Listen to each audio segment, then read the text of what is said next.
वैशेषिक दर्शन नमा अध्याय पहला आनेक पहला सूत्र। क्रिया और गुण के व्यवहार का अभाव होने के कारण पहले अभाव होता है। व्याख्या। कार्य अपनी उत्पत्ति से नहीं होता, क्योंकि उस समय में अपने उत्पन्न करने वाले के अभाव का होना उसमें युक्ति है कि क्रिया और गुण के ना होने से यदि उस समय भी कार्य होता, अर्थात घड़ा कपड़ा आदि कार्य अपनी उत्पत्ति से प्रथम उपस्थित होते, तो जिस प्रकार उत्पन्न होने के पश्चात ये घड़ा पड़ा हुआ है, घड़ा चलता है, घड़ा खूबसूरत है, इस प्रकार का व्यापार होता है। उत्पन्न होने से पहले होता, किंतु उत्पत्ति से प्रथम ऐसा दृष्टिगत नहीं होता, जिससे स्पष्ट प्रतीत है कि घड़ा उस समय मौजूद नहीं। कुंभकार को चाक पर घड़ा बनाते हुए देखकर और जुलाहे को तारों से ताना बाना बनाते हुए देखकर इस जगह घड़ा बनेगा, ये सब मनुष्य प्रत्यक्ष से अनुभव करके कहते हैं, और वे हमारी आंखों के सामने पैदा होते नजर आता है। प्रश्न। उत्पत्ति से प्रथम भी घड़ा उपस्थित था, कारण की क्रियाओं से मालूम हो गया।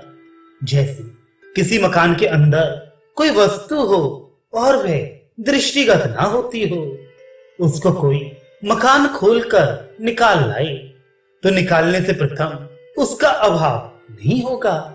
उत्तर। यदि प्रथम ही मौजूद होता तो कपाल आदि के प्रसंग से नहीं बनता। जिस प्रकार अंदर से निकाल लाते हैं, उसी प्रकार पूरा निकल आता, परंतु सदैव इसके विरुद्ध दृष्टिगत होता है।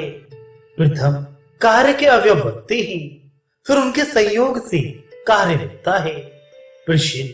यदि कारण में कार्य उत्पत्ति से प्रथम ना होता तो उपादान कारण का नियम ना होता, अर्थात मिट्टी से घड़ा बन जाए कपड़ा ना बने, तारों से कपड़ा ना बने घड़ा ना बने, ये नियम नहीं। उत्तर। उपादान कारण में बनने की शक्ति और कर्ता में बनाने की शक्ति होती है, किंतु कार्य मौजूद नहीं। कार्य इन दोनों शक्तियों के ज्ञान के अनुसार संयोग से उत्पन्न होता है। प्रश्न। यदि उपादान कारण में बनने की शक्ति के स्थान में तिरोभाव माना जाए और कारण की क्रियाओं से उनका प्रकट होकर माना जाए, तो क्या हानि है? उत्तर। इस प्रकार कार्य कारण में सांसारिक व्यवधान के स्थान में स्थानिक व्यवधान स्वीकार करना पड़ा, अर्थात कार्य यहाँ और कारण किसी अन्य स्थान पर, जो कि सिद्धांत के विरुद्ध है। इस वास्ते कार्य उत्पत्ति से प्रथम उपस्थित नहीं, ऐसा ही मानना ठीक है। कार्य के नाश के पश्चात भी उसके अभाव को प्रमाणित करके उसका उत्पत्ति से प्रथम अभाव सिद्ध करते हैं। दूसरा सूत्र। विद्यमान हुआ असत हो जाता है। व्याख्या। जिस प्रकार कार्य अर्थात उपादान कारण और कर्ता के बनाने से प्रथम प्रत्यक्ष और अनुमान से कार्य का अभाव साबित होता है, ऐसे ही नाश के कारण के संबंध और क्रियाओं के पश्चात भी उस घड़े आदि कार्य का अभाव सिद्ध होता है। उत्पत्ति के प्रथम के अभाव का नाम प्राग भाव और नाश होने के पश्चात के अभाव का नाम विध्वंस भाव है।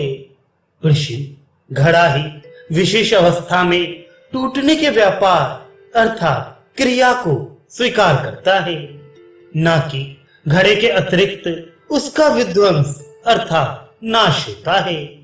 तीसरा सूत्र। जो नहीं है उसी की क्रिया गुण का व्यवहार नहीं होता, इस कारण ये नाश भी एक अलग पदार्थ है। व्याख्या। सत्ता से अभाव किस प्रकार हो जाता है, उसके उत्तर में लिखते हैं कि जिस प्रकार घड़े के नाश के पहले घड़ा पड़ा हुआ चलता हुआ नजर आता है और उसके रूप और आकार का भी ज्ञान होता, या नाश के पश्चात ऐसा नहीं होता। इससे स्पष्ट प्रतीत होता है कि घड़े का अभाव हो गया। क्योंकि जो वस्तु उपस्थित है उसके गुण का ज्ञान होता है, और उस समय ये कहते हुए भी नहीं सुनते कि इस घड़े को ले चलो, ये घड़ा बड़ा खूबसूरत है, जिससे उसका अभाव स्पष्ट प्रतीत होता है। प्राग भाव और विध्वंसा भाव को बतलाकर अन्योन्या भाव भी, अर्थात एक का अभाव दूसरी वस्तु में है, इसको साबित करते हैं। चौथा सूत्र, सत भी असत होता है। व्याख्या, जहां घड़े की उपस्थिति में उसके अभाव का वर्णन किया जाता है, जैसे कहते हैं कि गौ ऊंट नहीं और ऊंट गौ नहीं, इसे गौ और ऊंट का अभाव तो साबित नहीं होता। इससे नहीं शब्द से प्रकट है कि उनमें तारतम्य भाव, अर्थात उसमें उसका अभाव है और उसमें उसका अभाव है। ये अभाव दो प्रकार के अभाव से पृथक तीसरे प्रकार का अभाव है, क्योंकि वस्तु की उपस्थिति में उसका अभाव है। वस्तु की उत्पत्ति से प्रथम नहीं और ना ही उसके पश्चात उसका ना अन्योन्या भाव, अर्थात एक में दूसरे का अभाव है, और ये अभाव सर्वदा रहने वाला है, क्योंकि घड़े का कपड़ा और कपड़े का घड़ा होना किस प्रकार संभव है, वे सर्वदा पृथक पृथक ही रहेंगे। इस वास्ते जिस प्रकार पहली और दूसरी तरह का अभाव अनित्य है, उसके विरुद्ध ये अभाव नित्य है। पांचवा सूत्र, और जो पूर्वोक्त तीनों प्रकारों के अभाव से भिन्न अभाव है, वह अत्यंत अभाव कहलाता है। व्याख्या, इन तीन प्रकारों के अभावों के अतिरिक्त जो अभाव है वह अत्यंत अभाव है, क्योंकि प्राग भाव के पश्चात नाश हो जाता है, अर्थात वस्तु की उत्पत्ति से उसका अभाव नहीं रहता, और विध्वंसा भाव को नाश होने से प्रथम अभाव है, अर्थात जब तक किसी वस्तु का नाश नहीं हुआ तब तक उसका विध्वंसा भाव उपस्थिति नहीं, और अन्योन्या भाव विपक्षी में रहता है और अपनी सत्ता में नहीं रहता, परंतु अत्यंता भाव इन तीनों का विपक्षी अभाव है। जैसे मनुष्य के सिर पे सींग। अब दूसरे विषय को आरंभ करते हैं। छठा सूत्र, नहीं है ये प्रत्यक्ष हो चुके कि प्रत्यक्ष ना होने से, और हो चुके की स्मृति से विरोधी के प्रत्यक्ष के लिए होता है। व्याख्या, नहीं है ये कारण में प्रत्यक्ष ज्ञान होता है, उससे घड़ा नहीं है, घड़ा नाश हो गया, अब घड़ा टूट गया, इस प्रकार का प्रत्यक्ष का ज्ञान होता है। इससे विरुद्ध उदाहरण प्रत्यक्ष की तरह मालूम होता है। ऐसे ही उनके टूटने का भी प्रत्यक्ष से ज्ञान होता है। उसका कारण बतलाते हैं। गुजरे हुए के प्रत्यक्ष न होने से पृथ्वी पर उत्पन्न हुए और नाश हुए घड़े आदि में प्रत्यक्ष न होने से घड़े का यथार्थ ज्ञान नहीं होता। उसमें यह तर्क उत्पन्न होता है कि यदि यहाँ घड़ा हो तो जिस प्रकार पृथ्वी दिखती है उसी प्रकार घड़ा भी दिखता, यद्यपि दिखाई नहीं देता, इस वास्ते नहीं है। इसके अभाव का प्रमाण भूत का स्मरण होना भी घड़े आदि न रहने पर उसकी स्मृति अर्थात याद आना उसके उपस्थित अभाव का प्रमाण है। सातवां सूत्र, जैसे ध्वंस में प्रत्यक्ष होता है वैसे प्राग भाव में प्रत्यक्ष होता है, सामग्री के प्रत्यक्ष होने से। व्याख्या, यद्यपि ये अभाव का शब्द सामान्य है, किंतु विषय के कारण प्राग भाव है। जैसे होते समय प्रत्यक्ष ज्ञान होता है, ऐसा ही प्राग भाव में ज्ञान होता है। सत्ता के प्रत्यक्ष होने से मौजूद तार आदि के संग्रह को प्रत्यक्ष देखने से, अर्थात इंद्रियों द्वारा भास करने से, अथवा भाव का विरुद्ध जो अभाव है उसका प्रत्यक्ष होने से, यद्यपि प्राग भाव अनाद है किंतु उसका अंत है। और विध्वंसा भाव जो वस्तु के नाश होने के पश्चात होता है।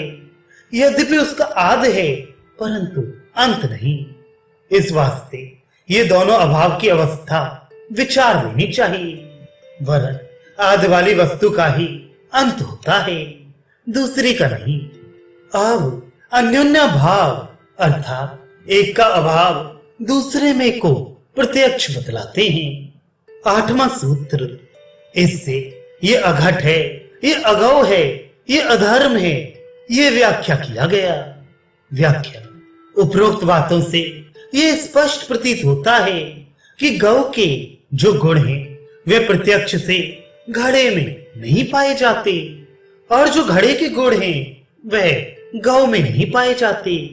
इससे घड़े का गौ ना होना और गौ का घड़ा ना होना प्रत्यक्ष प्रमाण से साबित है। इस वास्ते अन्योन्या भाव अर्थात एक का अभाव दूसरे में प्रत्यक्ष होता है। अन्योन्या भाव के मालूम करने में विपक्षी की योग्यता की आवश्यकता नहीं, परंतु जिस आधार में वह गुण रहते हैं उसकी योग्यता जरूरी है। गौ में घड़े के आकार आदि का गुण मौजूद नहीं, इस वास्ते गौ घड़ा नहीं हो सकती। ऐसे ही और वस्तुओं में विचार लेना चाहिए।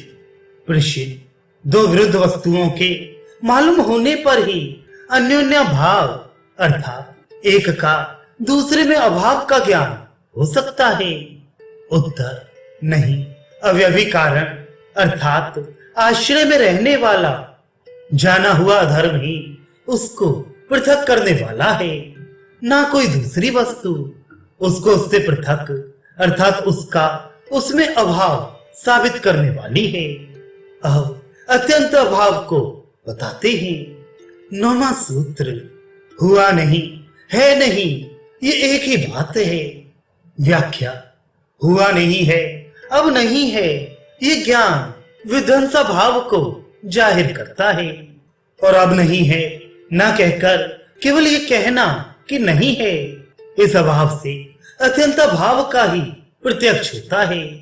तात्पर्य यह है कि जहां उत्पत्ति व नाश को ना बतलाकर केवल अभाव का वर्णन किया जाता है वह अत्यंत अभाव ही होता है, और अनर्थांतरम कहने से अन्योन्य भाव को भी पृथक कर दिया।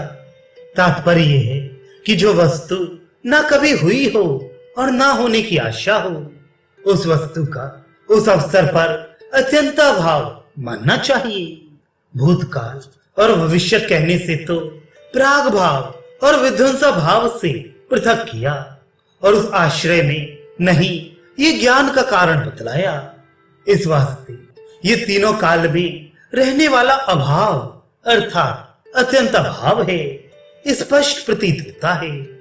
प्रश्न, घर में जो घड़े का अभाव है वह अत्यंत अभाव नहीं, और इस अवसर पर दूसरे स्थान पर घड़ा होने से प्राग भाव भी नहीं है, और घड़े के नाश का प्रमाण न होने से विध्वंसा भाव भी नहीं है, क्योंकि वह समवाय कारण में रहने वाले हैं, और जिसकी उत्पत्ति और नाश हो वह अत्यंत भाव नहीं, क्योंकि उत्पत्ति और नाश वाले का अत्यंत भाव का हट है, और ना ही चौथा अर्थात अन्योन्य भाव है। 10वां सूत्र, नहीं है घड़ा घर में ये विद्यमान घड़े का घर से संयोग का निषेध है। व्याख्या, घर में घड़े का जो संसर्ग अर्थात संयोग है उसका होना आदि क्या है। यदि कभी भी घड़ा नहीं तो अत्यंत भाव है, यदि कहा होगा तो प्राग भाव है, यदि कहो था वे नाश हो गया तो विध्वंसा भाव है, तो भी घर से घड़े का संयोग नहीं है, कहने से होना चाहिए। तो यहाँ कहने से होना चाहिए इसके क्या अर्थ होंगे। यदि उस संबंधी जो कहना है उससे होना चाहिए, इस उपादान कारण से बतलाओ तो ठीक है, तो उसकी शक्ल का घर में उपस्थित होना संयोग कहला सकता है। तो इस शरीर का जो अभाव है तो धर्म संबंध का आकार होने से क्या वहां घड़ा ही है, उसका क्या अर्थ है। वहां समवाय संबंध से रहता है या संयोग संबंध से। समवाय संबंध से तो रहता ही नहीं, क्योंकि घड़े के समवाय का वहां अभाव होने से, और ना ही दूसरा है क्योंकि संयोग के इनकार करने से। वृषिण इस प्रकार से तो घड़ा आदि समस्त वस्तु केवलान्वय हो जाएंगे, किंतु अन्वय और व्यतिरेक से जाने जाने का नियम शास्त्रों में पूरा मिलता है, क्योंकि संयोग और समवाय के बिना और सब संबंध के विरुद्ध होने से उत्तर उन दोनों संबंधों का रद्द करना ही घड़े की सत्ता के विरुद्ध है। क्या केवल घड़े का संयोग ही एक तत्व है जिससे उनकी सत्ता के वर्णन से ही घड़े की सत्ता की पहचान हो जाए, अथवा क्या घड़े का संयोग और समवाय ही एक तत्व है जिससे उनकी सत्ता के कथन से घड़े की सत्ता साबित हो जाए। जहां इन दोनों की विरुद्धता होती है वहां घड़े का अन्वय नहीं, जिससे घड़े की सत्ता केवलान्वय कहला जा सके। इसलिए कहा है जो जिसकी विधि है उसकी विरुद्धता ही उसका रोकना है, अथवा घड़े के समवाय संबंध से घर में बिल्कुल ना होना वही घर में घड़ा नहीं है, इस वर्णन का विषय है, अथवा कपालों का संयोग है, इस वर्णन का विषय है। इस प्रकार होने से केवलान्वय के अत्यंता भाव के विरुद्ध होने से घड़ा नहीं है। और यह सब होगा कि ऐसा हो यदि संयोगत्व और समवायत्व सबका एक स्थान पर अभाव हो। इस प्रकार अभाव और सत्ता की अपेक्षा सांसारिक प्रत्यक्ष को बतलाकर योगी लोगों के प्रत्यक्ष को बतलाने के वास्ते ये दूसरा प्रकरण आरंभ करते हैं। 11वां सूत्र, आत्मा में आत्मा और मन के संयोग विशेष से आत्मा का प्रत्यक्ष होता है। व्याख्या, आत्मा में आत्मा और मन के विशेष प्रकार के संयोग से प्रत्यक्ष ज्ञान उत्पन्न हो जाता है। योगी दो प्रकार के होते हैं, एक वह जिनका मन एकाग्र हो गया है, दूसरे जिनका अंतःकरण अभी एकाग्र नहीं हुआ है। उनमें पहले जिस वस्तु का प्रत्यक्ष करना हो उसमें मन को स्थित करके निधिध्यासन करके उनकी आत्मा में परमात्मा का ज्ञान उत्पन्न होता है। आत्मा के प्रत्यक्ष का तात्पर्य ये है कि जिस समय ज्ञान आत्मा को साफ साफ हो जाए। यद्यपि हम लोगों को भी आत्मा का कुछ कुछ ज्ञान है, किंतु वह अविद्या से ढका हुआ है, जिससे सत ही असत है। इस प्रकार का ज्ञान संदेहजनक है। योगियों के आत्मा और मन से विशेष प्रकार का संयोग होने से उससे आत्मज्ञान ठीक होता है। वृषिण, क्या योगियों को केवल आत्मा का ही ज्ञान होता है? हम तो सुनते हैं कि उनको प्रत्येक वस्तु का तत्व ज्ञान हो जाता है। 12वां सूत्र, वैसे अन्य द्रव्यों में भी प्रत्यक्ष होता है। व्याख्या, योग की उत्पन्न हुई धर्म की सहायता से मन में द्रव्यों के परमाणु आदि का भी ज्ञान हो जाता है और काल दिशाओं आदि के तत्व से भी जानकार हो जाता है। तात्पर्य यह है कि प्रत्येक पदार्थ की योग्यता को योगी जान सकता है। ऋषि, यदि योगी सर्वज्ञ हो गया तो योगी और सर्वज्ञ ईश्वर में क्या भेद है? उत्तर, ईश्वर एक समय में प्रत्येक वस्तु की योग्यता को जानता है। योगी की इंद्रिय शक्ति है कि जिस वस्तु के जानने में मन लगाए उसको जान सके। वह एक काल में समस्त पदार्थों का ज्ञान नहीं रखता, उसको केवल प्रत्येक पदार्थ के जानने की शक्ति है। एक प्रकार के योगियों का वर्णन करके अब दूसरी प्रकार के योगियों का वर्णन करते हैं। 13वां सूत्र, जिनका अंतःकरण समाधि रहित है, जो समाधि को समाप्त कर चुके हैं, उनको भी प्रत्यक्ष होता है। व्याख्या, जिनका अंतःकरण एकाग्र नहीं, जिन्होंने समाधि को दूर कर दिया है, अर्थात जिन्होंने निधिध्यासन करना छोड़ दिया है।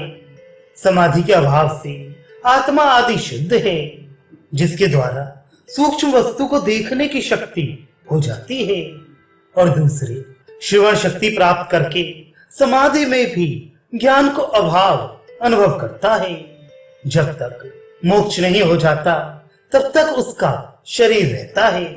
पूर्व जन्म के कर्मों के फल भोग के स्वतंत्र होकर उस देश में जहां का जल वायु भोगना है, और उस जन्म में हाथी घोड़ा गौ आदि होता है। जब तक कर्म फल शेष है तब तक तो प्रत्यक्ष करता है। तात्पर्य है कि यदि योग भ्रष्ट हो जाए तो संसार चक्र में कर्मों का फल भोगता हुआ विचरता है। प्रश्न उनमें बाहर स्वतंत्र होने से मानसिक प्रत्यक्ष नहीं है, और ना ही बाह्य शक्तियों से उत्पन्न होने वाला ज्ञान है। उनके संबंध से उपस्थित अर्थ को ग्रहण करने वाला होने से यथा समय सूर्य आदि की अपेक्षा से उलूक आदि को देखने से स्पष्ट प्रतीत होता है। 14वां सूत्र उन द्रव्यों में संवेद होने से कर्म गुणों में। व्याख्या उनके समवाय से कर्म और गुणों का प्रत्यक्ष ज्ञान उत्पन्न होता है। यदि भौतिक संबंध की आवश्यकता है तो परमाणु, आकाश, दिशा और काल में रहने वाले सामान्य गुणों का अपने मन के संयोग समवाय से ज्ञान होता है, और दूसरे द्रव्यों में जो उपयोग के वास्ते शरीर संग्रह होता है, अर्थात सूक्ष्म कारण और स्थूल शरीर, उनके साथ मन के संयोग से और उसी मेल हुई के संबंध से ज्ञान उत्पन्न होता है। बिना मन के संबंध के बाह्य शक्तियों से किसी अवस्था में ज्ञान उत्पन्न नहीं होता, और योगी को शक्तियों का ठीक ठीक ज्ञान होने से समस्त अयुक्त संदेह दूर हो जाते हैं। 15वां सूत्र आत्मा में संवेद होने से आत्मा के गुणों में प्रत्यक्ष होता है। व्याख्या क्या अब नहीं बुद्धि आदि में मन के दूसरे द्रव्यों के संयोग संबंध से प्रत्यक्ष ज्ञान उत्पन्न होता है, हम लोगों की तरह। तात्पर्य यह है कि जिस प्रकार हम लोगों को ज्ञान उत्पन्न होना कहा, योगियों को उसी प्रकार ज्ञान होता है, या अन्य प्रकार से। इसका उत्तर यह है कि इंद्रिय और अर्थ से जब संबंध होता है, अर्थात आत्मा मन से और मन इंद्रिय से और इंद्रिय अर्थ से मिलती है, तब जो नहीं बदलने वाला ज्ञान होता है वह लौकिक प्रत्यक्ष है, और जो अर्थ से यह योगी की समाधि की अवस्था में जिन पदार्थों का ज्ञान होता है वह प्रत्यक्ष है। अर्थात एक तो इन बाह्य इंद्रियों से जो ज्ञान होता है वह प्रत्यक्ष है, दूसरे योगियों को जो मन के अंदर प्रत्येक पदार्थ की योग्यता का ज्ञान होता है वह मानसिक प्रत्यक्ष है। बस वह लौकिक और अलौकिक योगियों को समाधि अवस्था में होने वाला दो प्रकार का प्रत्यक्ष है।